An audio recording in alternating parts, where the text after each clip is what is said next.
I am Darlene, 36 years old, and last night, the company I'd quietly spent the last decade building became my greatest burden. The billion-dollar investment firm I'd grown from nothing but a dusty laptop and late nights in a storage closet had become the epicenter of humiliation at my family's annual charity gala.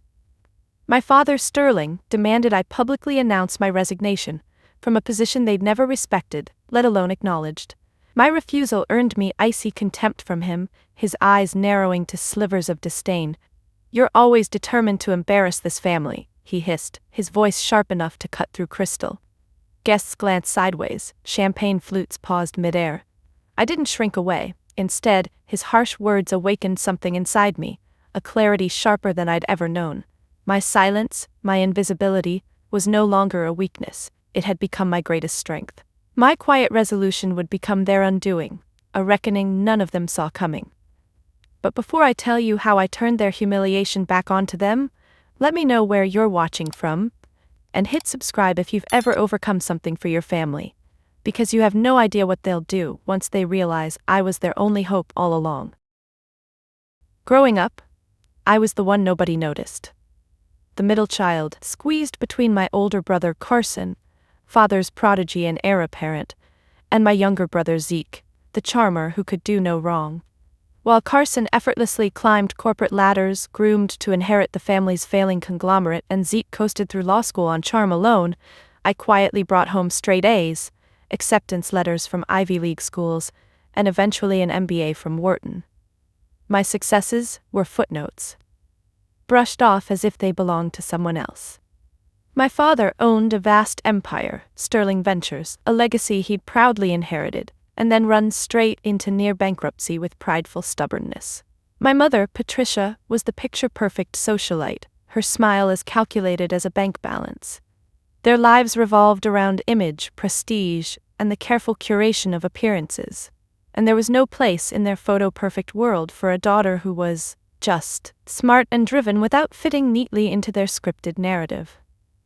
The family mansion had been my gilded cage, where even my bedroom had eventually been downgraded to a converted storage closet to make space for Zeke's creative studio. When I'd protested, Patricia waved me off with manicured hands. "Darling, it's just a closet. You've always been resourceful," she had said with a breezy, empty laugh. Yet that closet became my first office, the birthplace of something they couldn't begin to fathom. They didn't notice, didn't care, until last night. But as I stood facing my father's contemptuous glare, I finally understood. Sometimes the only way to reclaim yourself is to quietly build an empire beneath everyone's notice, and watch their faces when the truth emerges. My entire childhood can be summed up in the handful of framed family photos lining the halls of the Sterling estate. Picture after glossy picture celebrated Carson's trophies and Zeke's charisma. I was there, of course, an extra, quietly blending into the wallpaper, the ghost lingering at the edges. One photograph in particular still gnaws at me, crystallizing my invisibility. Carson had just been handed the keys to his first company office at 22, a sleek corner suite, the perfect showcase for Sterling Ventures' golden boy. My parents threw a lavish party to honor him, champagne flowing, guests overflowing with praise. Even Zeke, still a teenager, garnered more attention that night simply for having written a clever toast. I'd graduated from Wharton the week before. Not a single acknowledgement from my family, not even a card or a half-hearted toast. Yet I smiled dutifully, fading into the backdrop as Carson soaked in his moment. Patricia had laughed brightly, her voice echoing through the mansion as she declared, "I knew from the cradle that Carson was destined for greatness." I stood at the edge of the crowd, my Wharton diploma hidden away in a drawer at home, as if my achievements were too embarrassing to display. Their dismissal was crushing, though not surprising. But it wasn't always so. Once, when I was about 10, I won the regional science fair with a solar-powered water purifier I'd designed myself. It was the first time I'd felt proud, truly proud of something I'd done. Excited, I ran home, waving my blue ribbon. Carson had just won some insignificant lacrosse trophy, and Zeke had scored a leading role in the school play. The dinner table buzzed with their triumphs, laughter and praise filling the room. When there was finally a pause, I showed them my ribbon, explained my project, eyes bright with hope. Sterling glanced at me, puzzled, as if noticing me for the first time in months. "Well," he said dryly, "I suppose someone in this family has to worry about mundane things." My mother laughed, a brittle, dismissive sound, and resumed fawning over Zeke's latest drama rehearsal. That was the moment I learned to keep my victories silent, burying my pride deep within. Achievement without praise became my mantra, invisibility my armor. I became a master at being unseen, secretly nurturing my ambitions beneath a mask of polite indifference. And that's exactly how I built my investment firm, layer by careful layer, invisible to them, until one day, it was bigger than any victory they had ever celebrated for Carson or Zeke. My billion-dollar secret thrived precisely because no one cared enough to notice me. But now, as my family's legacy crumbled beneath their ignorance, they had no idea how desperately they'd soon wish they had. My secret success began quietly in the storage closet turned makeshift office. It was late, just past midnight, the mansion silent except for the soft hum of distant traffic.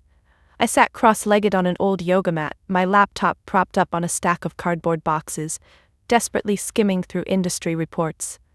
Sterling Ventures was failing, a once thriving empire hollowed out by outdated ideas and stubborn arrogance. In that moment, frustration sharpened into clarity.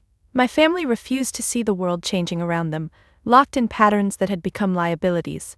But I saw the shifting tides, startups surging, venture capital booming, fresh minds reshaping old industries. If Sterling Ventures wouldn't adapt, then perhaps it was time I built something that would. The idea came swiftly, crystallizing into purpose, an investment firm driven by innovation, youth, and adaptability, everything Sterling Ventures lacked. My heart raced. Could I, the overlooked daughter, actually do it? Doubt whispered through my mind, echoing decades of dismissal.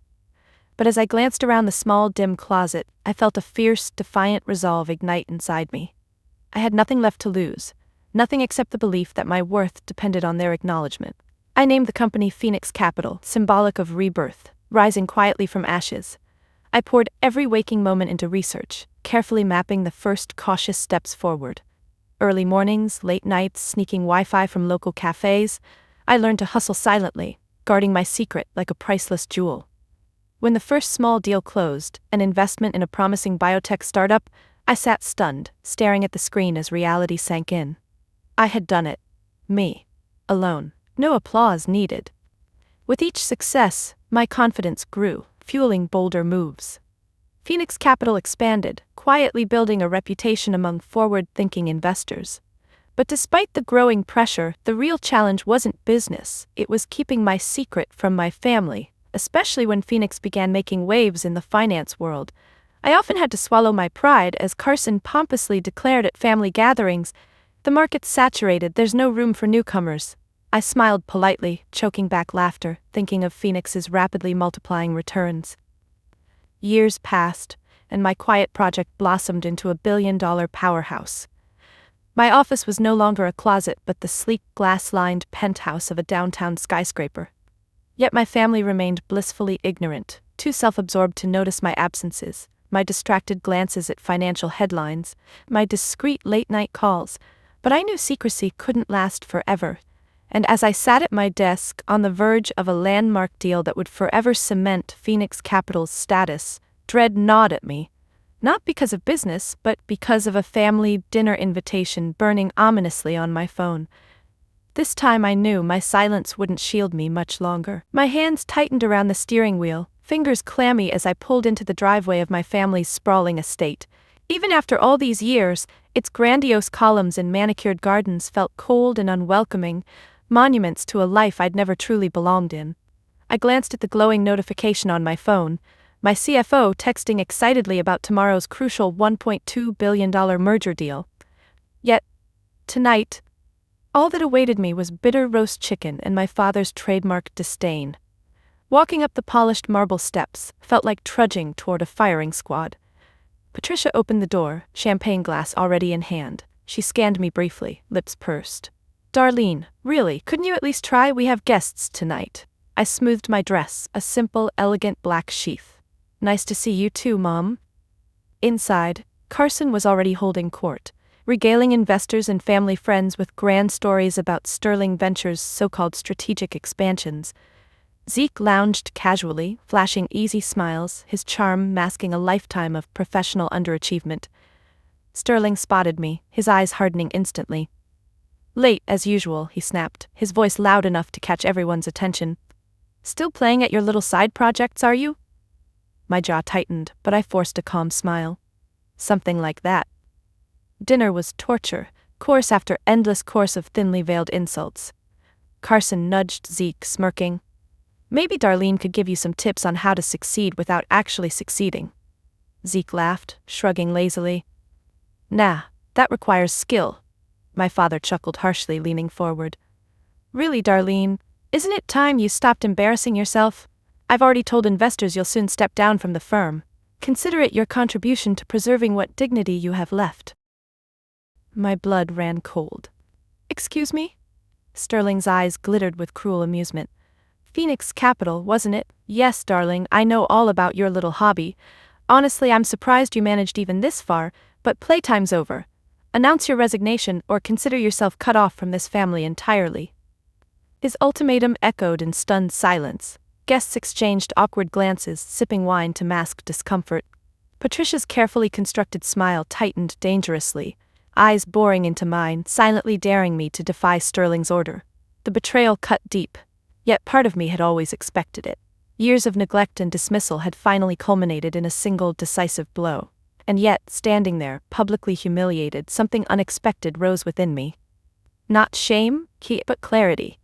My phone buzzed suddenly, breaking the silence. A message from my CFO flashed urgently on the screen. "Darlene, call me immediately. The merger just got bigger. You won't believe this." A faint smile tugged at my lips. My family thought they'd buried me, but tonight would mark a new beginning, one they would regret missing. I excused myself quietly, slipping away toward the mansion's grand hallway, my phone vibrating insistently in my hand. Behind me, the muffled laughter resumed, guests filling the awkward silence with polite chatter, eagerly pretending my humiliation hadn't just unfolded right before their eyes. I ducked into the dimly lit study, heart pounding as I answered my CFO's frantic call. "Talk to me, Oliver." "Darlene, it's done," he said breathlessly. "They didn't just sign, they increased the deal. It's over $2 billion now, the biggest merger we've ever seen. You've officially made Phoenix Capital one of the fastest-growing investment firms on the East Coast." I sank against the heavy mahogany desk, relief and vindication flooding through me. Everything I'd quietly worked for, fought for, sacrificed so much for had finally paid off, and far beyond my wildest dreams. "Darlene?" Oliver prompted, sounding suddenly concerned by my silence. "You there?" "Yeah," I said, smiling softly. "I'm here." I ended the call and took a deep breath, savoring the momentary peace before reality crashed back in. My victory was bittersweet, tainted by my father's bitter ultimatum, Carson's mocking laughter, Zeke's careless smirk. But tonight, finally, their scorn didn't sting quite as deeply. I had something they couldn't take away, proof of my own worth. As I re-entered the dining room, the laughter hushed abruptly. Sterling watched me suspiciously, eyes narrowing. "If you've come to your senses," he began coldly, "perhaps you'd like to announce your resignation now?" I met his gaze evenly. "Actually, Dad, I've just received incredible news. Phoenix Capital, the little hobby you've spent years dismissing, has just finalized a $2 billion merger." A stunned silence blanketed the room. Patricia paled visibly, champagne trembling slightly in her hand. Carson's smirk faded into confusion, while Zeke glanced nervously between me and our father, sensing the sudden shift. Sterling laughed bitterly. "You're bluffing." I shook my head calmly, a spark of satisfaction lighting inside me. "I don't bluff, you of all people should know that." The guests murmured uneasily, glancing between Sterling's rising fury and my unwavering stance. For once, the whispers favored me, not him. Carson, visibly uncomfortable, attempted a half-hearted joke. "Come on, Darlene, you're making a scene." I turned to him, my voice steady. "No, Carson, I'm finally setting the record straight. Phoenix Capital thrived precisely because I chose to be everything Sterling Ventures wouldn't. Innovative, adaptable, honest. You called me invisible, but maybe that's because none of you ever bothered to look." The silence that followed was deafening, thick with stunned disbelief. My family, so accustomed to control, stared helplessly, realizing far too late that they'd underestimated me profoundly. I took a steady breath, savoring the rare sweetness of finally being seen. But the evening was far from over, and what happened next would change everything. Sterling's expression hardened into pure, icy fury. His voice trembled with barely suppressed rage as he slowly stood, leaning forward with deliberate menace. "So you've built yourself a nice little empire, have you? Well, let me make something perfectly clear, you are no longer one of us." His words echoed through the ornate dining room, each syllable landing with ruthless precision. The guests flinched visibly, discomfort shifting into outright shock. Patricia stepped closer, placing a calming hand on his shoulder, her eyes flickering nervously around the room, trying desperately to salvage appearances. "Sterling, dear," she murmured, "perhaps this isn't the time." He shrugged her off roughly. "No, she's made her choice. She's chosen her pride over this family, and now she will live with the consequences." He turned his burning gaze back to me. "From this moment forward you have no place here. No money, no name, and no legacy. Consider yourself disowned." My heart lurched painfully, despite the armor I'd built from years of emotional neglect. I'd expected cruelty, but hearing it declared so publicly shook me in ways I hadn't anticipated. Carson stared at his plate, unwilling or unable to meet my eyes. Zeke shuffled awkwardly, suddenly fascinated by the carpet. I waited for the sting of tears, the crippling shame I'd felt my whole life, but instead, something unexpected surged within me, an ember of quiet, defiant strength. This wasn't the moment they'd intended it to be. Instead, it felt strangely freeing. "Understood," I finally said, my voice calm, surprisingly steady. "I accept." Sterling blinked, momentarily thrown. He clearly expected pleading, apologies, perhaps tears, but certainly not acceptance. Patricia's lips parted in shock, her carefully maintained composure fraying rapidly. "Darlene," Carson began hesitantly, a flash of genuine uncertainty crossing his face, "you don't mean that."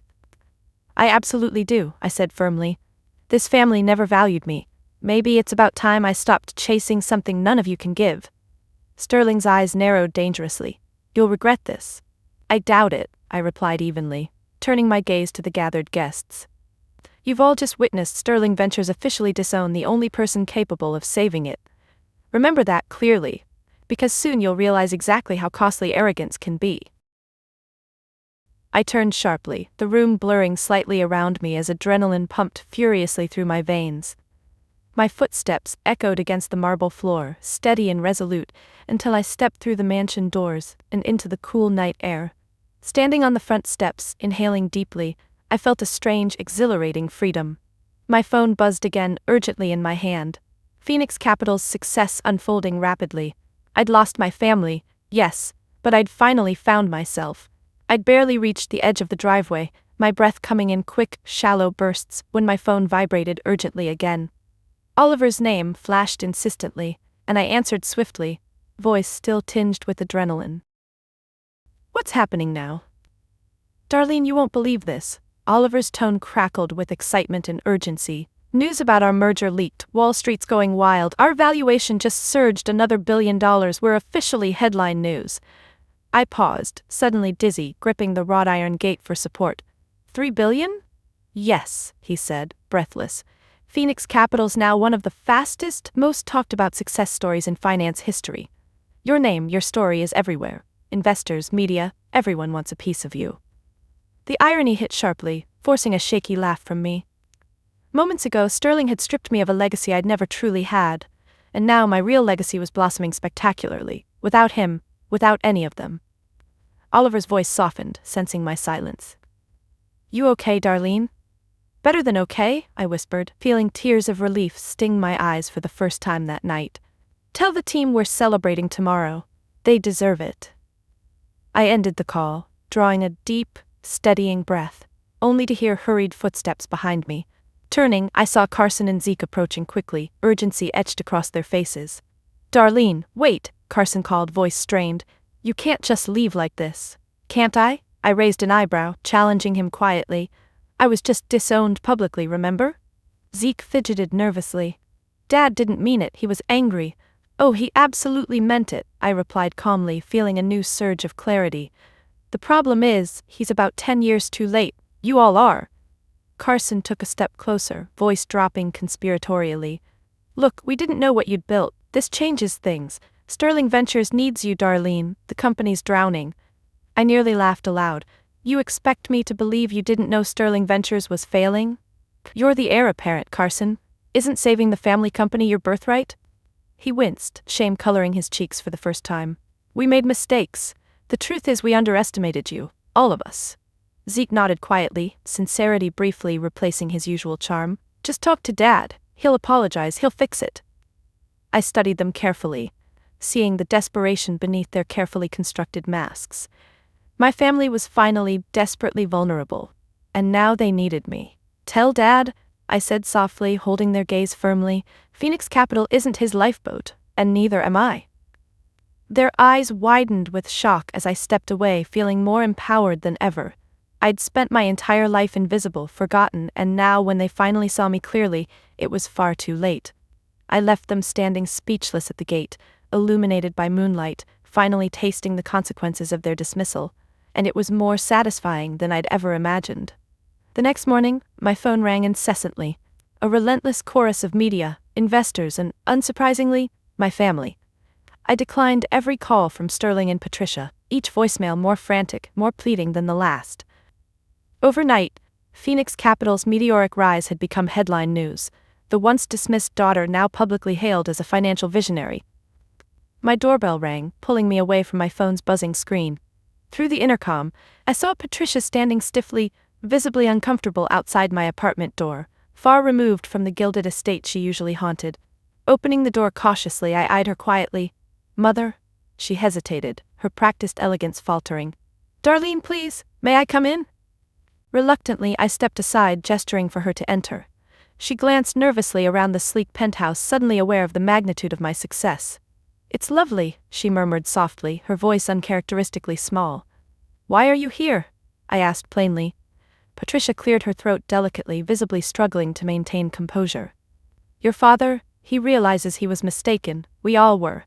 Phoenix Capital's success, your success, is astonishing, darling. We're proud. I stared at her blankly. Proud? You watched silently for years as I was belittled and ignored. Sterling publicly disowned me less than 24 hours ago. Her carefully manicured fingers trembled slightly. I know. But surely you understand why he reacted as he did. Sterling Ventures is on the brink, Darlene. Carson simply isn't capable. And Zeke, well, he tries, but you know Zeke. I do know Zeke, I replied evenly. I also know Carson, and most of all I know Sterling. He's never apologized for anything in his life. She swallowed hard, voice cracking slightly. He'll apologize to you, I promise. Just come home, help us fix this. I studied her carefully, seeing genuine desperation beneath her composed exterior, but also the calculated manipulation I'd recognized my entire life. Patricia wasn't here because she regretted anything, but because she needed something. No, I said simply. Her eyes widened, shocked at my refusal. What? I said no, I repeated, calmly but firmly. I spent years begging for scraps of acknowledgement. Now that I have something you want, suddenly I matter? That's not family, Mother. That's opportunism.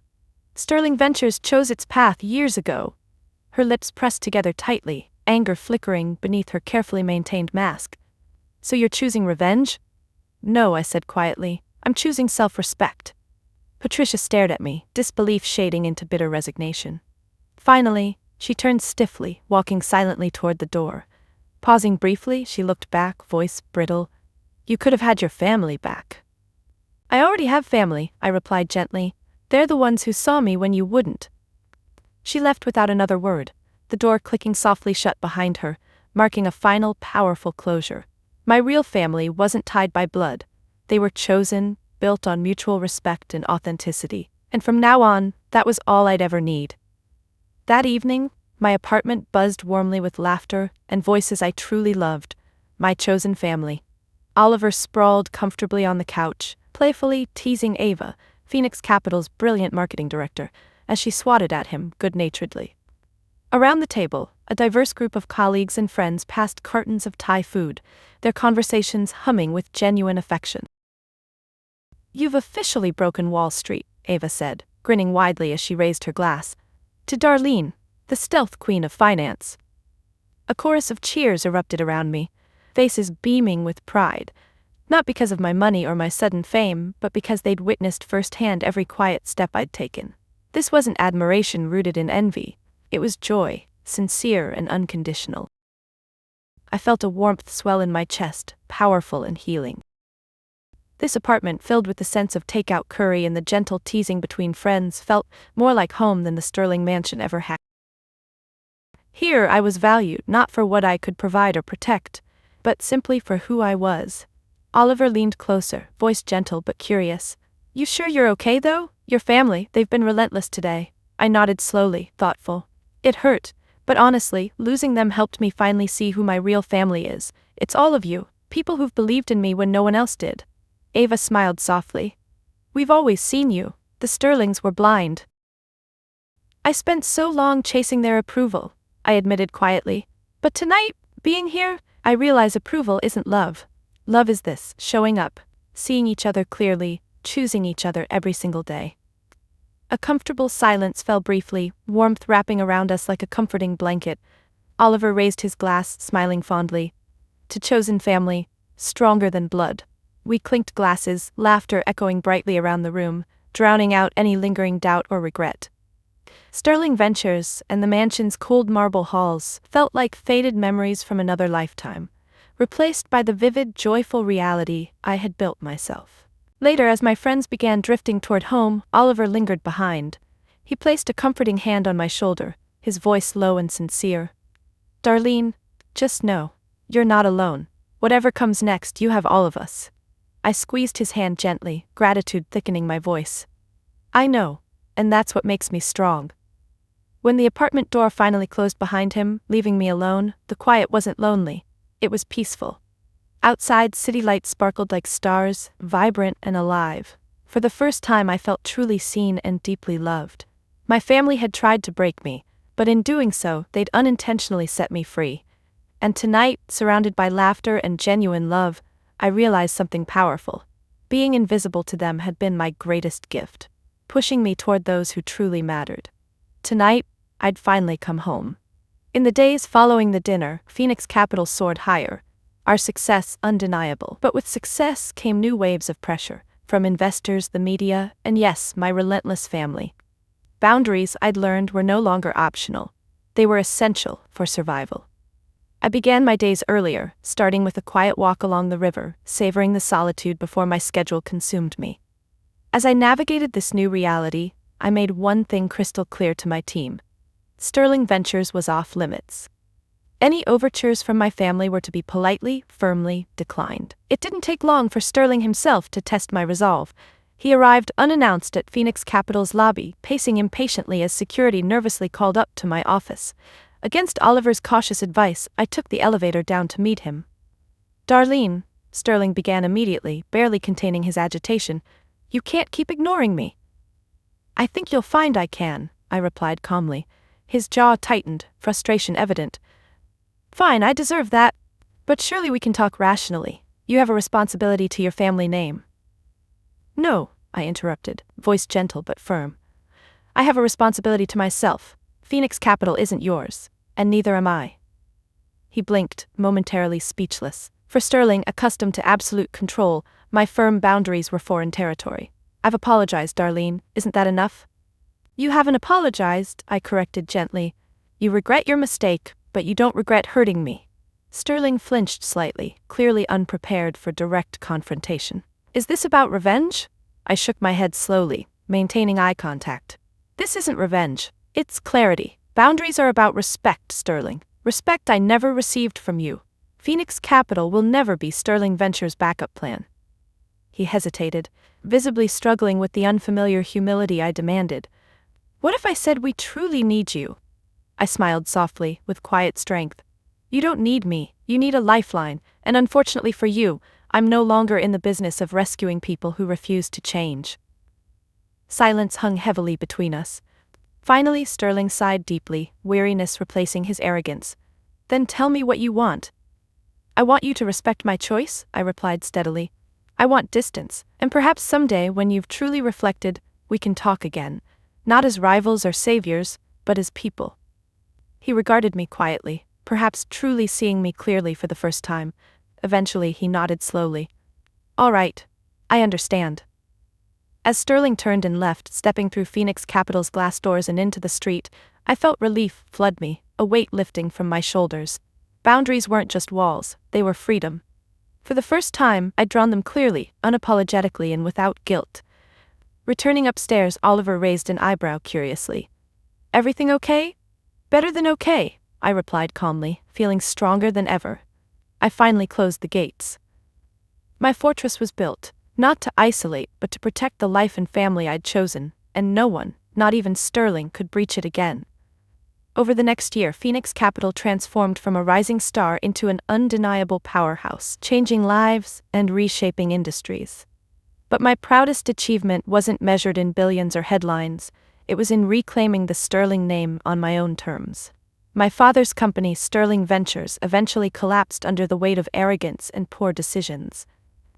The financial world watched as Sterling and Carson publicly faltered, their prestige dissolving into bitter disappointment. It could have been a moment of revenge, but I chose differently. Instead of leaving the family legacy in ruins, I quietly purchased the rights to the Sterling name through Phoenix Capital. Under my guidance, Sterling Ventures was reimagined as a philanthropic organization dedicated to supporting underrepresented entrepreneurs. Suddenly, the name Sterling stood not for arrogance but for innovation, compassion, and genuine impact. One afternoon, months after the transition, I stood backstage at our first annual Sterling Innovation Awards, preparing to address a packed auditorium of promising young entrepreneurs. Oliver handed me my speech notes, but I barely glanced at them. I knew exactly what I wanted to say. Stepping onto the stage, applause washed warmly over me, genuine and heartfelt. The faces looking back at me were eager and hopeful, brimming with potential. Taking a deep breath, I smiled warmly.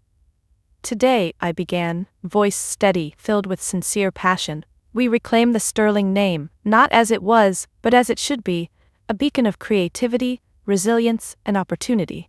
For too long, success was defined narrowly, exclusionary by design. But real success isn't about your name or your legacy, it's about the lives you touch, the communities you lift, and the courage to forge your own path, even when nobody sees you." I paused, emotion swelling within me as I saw recognition and understanding lighting faces in the crowd. Many of you know what it feels like to be overlooked, undervalued. Today that ends. Today, Sterling means visibility for everyone, no matter your background, no matter who believes in you, no matter who doesn't. The applause that erupted was thunderous, deeply affirming. As I exited the stage, Oliver grinned proudly, clapping enthusiastically alongside Ava and my entire chosen family. In the wings, I briefly glimpsed Carson and Zeke, both watching silently, humility etched on their faces. For the first time, they truly understood what I'd built. In that moment, bitterness held no power over me. I'd taken a legacy defined by exclusion and reshaped it into something inclusive, empowering, and meaningful. As the event concluded, attendees approached me enthusiastically, sharing their stories and gratitude. Their words resonated deeply, reminding me that legacy isn't inherited, it's created through purposeful actions and compassion. When the last guests left, I stood alone on the stage, absorbing the quiet triumph. Sterling Ventures had finally become something beautiful, powerful, and undeniably mine. The family who once dismissed me was now overshadowed by the legacy I'd built from the shadows. Late that evening, as I sat quietly in my apartment, the glow of city lights spilling through the windows, I finally felt the peace I'd always sought. My phone rested quietly beside me. No frantic calls, no urgent texts, no desperate apologies. For the first time, my worth wasn't determined by external validation, by family praise or public acclaim.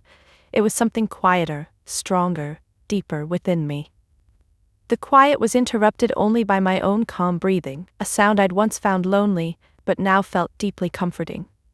Reflecting back over the journey, from the lonely nights working in a storage closet, dismissed and invisible, to standing confidently on stage, redefining a family legacy, I realized I'd come farther than I'd ever dreamed.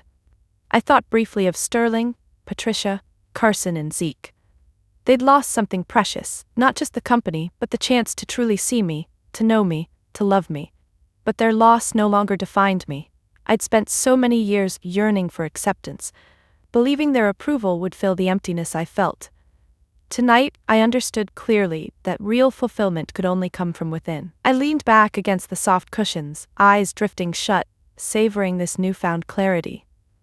My legacy wasn't Sterling Ventures, wasn't even Phoenix Capital. It was the resilience, the courage to quietly build something meaningful, to rise from dismissal to visibility, and to inspire others to find their strength even when unseen.